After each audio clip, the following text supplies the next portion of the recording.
I, like so many other people, are super into Game of Thrones, and it got me thinking about the Oathkeeper, the sword Jaime Lannister gave Brienne of Tarth. In a sudden burst of interest, I looked into blacksmithing and watched a competition. I think it was called Forged or something like that. Forged in Fire, maybe? I don't know. Not important. At the end of the show, they ended up having to, in their own shops, mind you, make a claymore. The knives the people made in the qualifying rounds generally ended up working fine, but of the two claymores made, with their own tools, again, one shattered and the other bent in the middle when put to the test. I got thinking, it's interesting and a little sad that certain jobs don't exist anymore. Many professions like blacksmithing just don't exist or have no place in today's society because we can mass produce things like nails, horseshoes, knives, and so on. Some people might be thinking, great. It took forever and looked hard as hell. I'm glad no one has to do that again.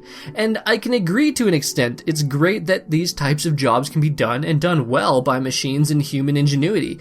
However, I can't help but think that some people would be more inclined to be or would have pursued a job like blacksmithing had it been available as a trade, instead of working at like McDonald's. They were meant to forge swords from steel, but instead, the only thing they forged is a Big Mac on a grill. And that admittedly makes me pretty goddamn sad to think about. The lost potential there. There are a few niche uses for blacksmiths, and it's probably a fun hobby, but for the most part, it's an extinct craft found only in storytelling, Game of Thrones, and books. Let's look at the acclaimed blacksmiths on the show that I watched as an example. Neither of their claymores could stand up to the task of even piercing the flesh of the dead pig that was strung up for them to cut. The intent of a claymore was to kill, and no offense to the competitors, but they each failed. I can't imagine how difficult it is to forge a sword, never mind take into account making it strong and flexible enough not to shatter or bend on contact. They are undoubtedly very passionate and knowledgeable blacksmiths of today, but they aren't what their predecessors were. And that's probably due to it being a hobby. It's not their full-time job. Their time is divided between their paying work and passion.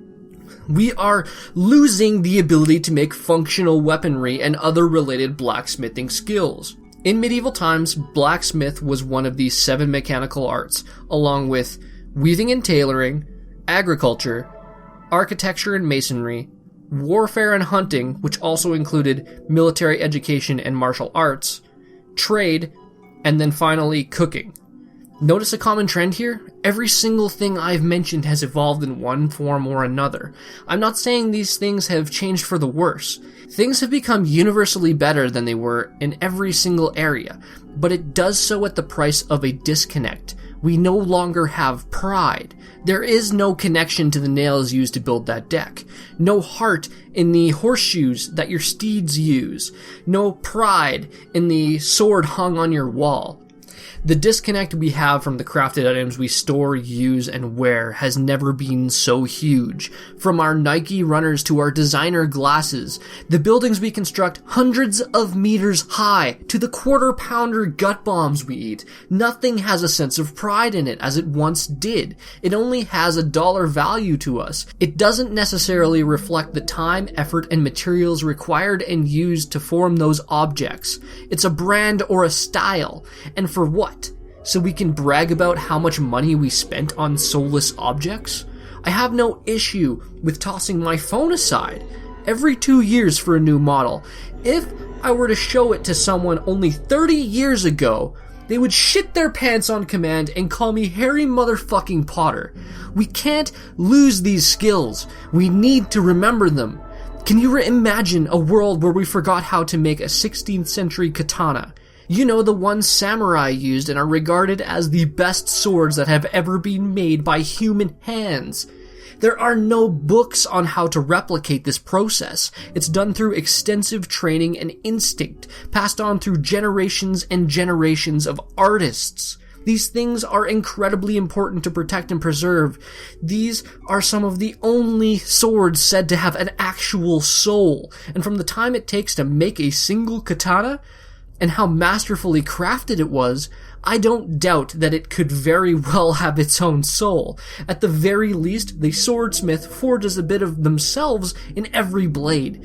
I implore anyone interested to watch the documentary I leave as a link somewhere on this screen. It's like watching actual magic happen. It is an art. These people are artists. What if we suddenly forgot how to draw or paint? How about write? Sounds ridiculous, right? That's how ridiculous it is to me when I hear that in our grasp we have the ability to preserve these incredible traditions, yet they are dying simply because they aren't immensely profitable, yet are far more important to remember and preserve than how the factory line in today's modern society works in pumping out whatever soulless object is mass-produced. There is a reason no one enjoys working on an assembly line, and this comes from first-hand experience. I worked on a veneer line pulling sheets of wood into a cart for years. What a soul-sucking job that is. If you don't end up being crushed by a piece of machinery, your mind would slowly decay, leaving you a hollow husk of your former self. And for what? For money? Steak every 3 months as employee appreciation? Dental? That world. What a dull, forgettable world that would be my coffin if I hadn't realized it sooner. I can remember seeing the pictures of me with my friends after work. I looked like I was dying. My world was gray. But hey, it's all about money, isn't it? Isn't it? It's a horrible way to look at life. I've talked about this before. Some people don't care where they work, and these types of jobs are fine with them. And more power to you if that's your case. But to seek out your calling, grab hold of it, and become the master of your own reality, I can't stress this enough. It's worth dying for. And I say this trembling in fear of my own future. I will die before I submit to a life society deems acceptable for me. I will make my own life. The point I want to make is I'm not only talking about blacksmithing or being a swordsmith. This can apply to anything that people in the past did as an art, as a master of any craft. It's a shame these types of jobs aren't as predominant as they once were.